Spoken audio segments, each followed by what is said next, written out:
ಕಾನೂನು ಕೈಗೆತ್ತಿಕೊಳ್ಳುವವರ ವಿರುದ್ಧ ಕ್ರಮ ಕೈಗೊಳ್ಳುವಂತೆ ಬೆಳಗಾವಿಯ ಪೊಲೀಸ್ ಆಯುಕ್ತರಿಗೆ ಸೂಚಿಸಲಾಗಿದೆ ಅಂತ ಗೃಹ ಸಚಿವ ಬಸವರಾಜ ಬೊಮ್ಮಾಯಿ ಹೇಳಿದರು. ಅವರು ಕೇರಳ ವಿಧಾನಸಭಾ ಚುನಾವಣೆಯ ನಿಮಿತ್ತ ಮಂಜೇಶ್ವರಕ್ಕೆ ತೆರಳುವ ಮುನ್ನ ಮಂಗಳೂರಿನ ವಿಮಾನ ನಿಲ್ದಾಣದಲ್ಲಿ ಮಾಧ್ಯಮದೊಂದಿಗೆ ಮಾತನಾಡಿದರು.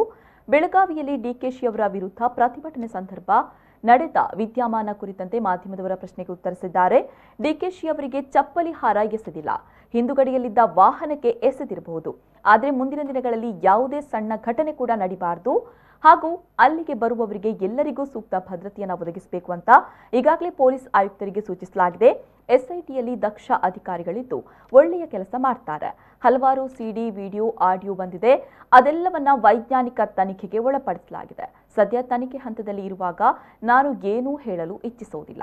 ಆದರೆ ತನಿಖೆ ಯಾವುದೇ ಪ್ರಭಾವಕ್ಕೆ ಒಳಗಾಗುವುದಿಲ್ಲ ಅನ್ನೋದು ಸ್ಪಷ್ಟ ಅಂತ ಹೇಳಿದರು. ಕೇರಳ ಚುನಾವಣೆ ನಿಮಿತ್ತ ಮಂಜೇಶ್ವರ್ಗೆ ಚುನಾವಣೆ ಪ್ರಚಾರಾರ್ಥ ಹೋಗ್ತಾ ಇದ್ದೀನಿ. ಅಲ್ಲಿ ನಮ್ಮ ಪಕ್ಷದ ಅಭ್ಯರ್ಥಿ ಪರವಾಗಿ ಪೂರ್ತಿ ಒಂದು ದಿವಸ ಚುನಾವಣೆ ಪ್ರಚಾರವನ್ನು ಕೈಗೊಳ್ತಾ ಇದ್ದೀನಿ. ಇಲ್ಲ, ಅವ್ರಿಗೆ ಎಸ್ದಿಲ್ಲ, ಅದು ಅವ್ರ ಹಿಂದ್ಗಡೆ ಇರುವಂಥ ಕೊನೆಯ ಭಾಗದಲ್ಲಿರುವಂಥದ್ದಕ್ಕೆ ಎಸ್ದಿದ್ದಾರೆ ಅಂತ ರಿಪೋರ್ಟು ಕಮಿಷನರ್ ಕೊಟ್ಟಿದ್ದಾರೆ ಮತ್ತು ಅದು ಕ್ಲಾರಿಫಿಕೇಷನ್ ಕೂಡ ಕೊಟ್ಟಿದ್ದಾರೆ. ನಾನು ಕಮಿಷನರ್ ಸೂಚನೆಯನ್ನು ಕೊಟ್ಟಿದ್ದೇನೆ. ಯಾವುದೇ ಒಂದು ಸಣ್ಣ ಘಟನೆಯೂ ಆಗಕೂಡದು, ಸಂಪೂರ್ಣ ಭದ್ರತೆಯನ್ನು ಅವ್ರಿಗೂ ಕೊಡಬೇಕು ಮತ್ತು ಯಾರು ಕಾನೂನನ್ನು ಕೈ ತೆಗೆದುಕೊಳ್ತಾರೆ ಕ್ರಮ ತೆಗೆದುಕೊಳ್ಬೇಕು ಅಂತ ಈಗಾಗಲೇ ಕಟ್ಟುನಿಟ್ಟಿನ ಸೂಚನೆಯನ್ನು ಕೊಟ್ಟಿದ್ದೇನೆ. ಯಾವ ರೀತಿ ಆ ಥರ ಘಟನೆ ಆಗದಂತೆ ನೋಡ್ಕೊಳ್ತೀವಿ.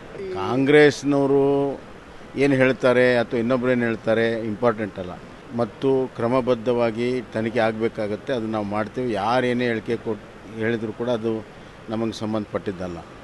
ಕಾಂಗ್ರೆಸ್ನವರಿಂದ ಈ ಹಿಂದೆ ಅವರು ಮೇಟಿಯ ಪ್ರಕರಣದಲ್ಲಿ ಯಾವ ರೀತಿ ನಡ್ಕೊಂಡ್ರು, ಅವ್ರ ಕೇಸ್ ಸುದ್ದ ಬುಕ್ ಮಾಡಲಿಲ್ಲ. ಹೀಗಾಗಿ ಅವರ ಹೇಳಿಕೆ ನಾನು ಮಹತ್ವ ಕೊಡೋದಿಲ್ಲ.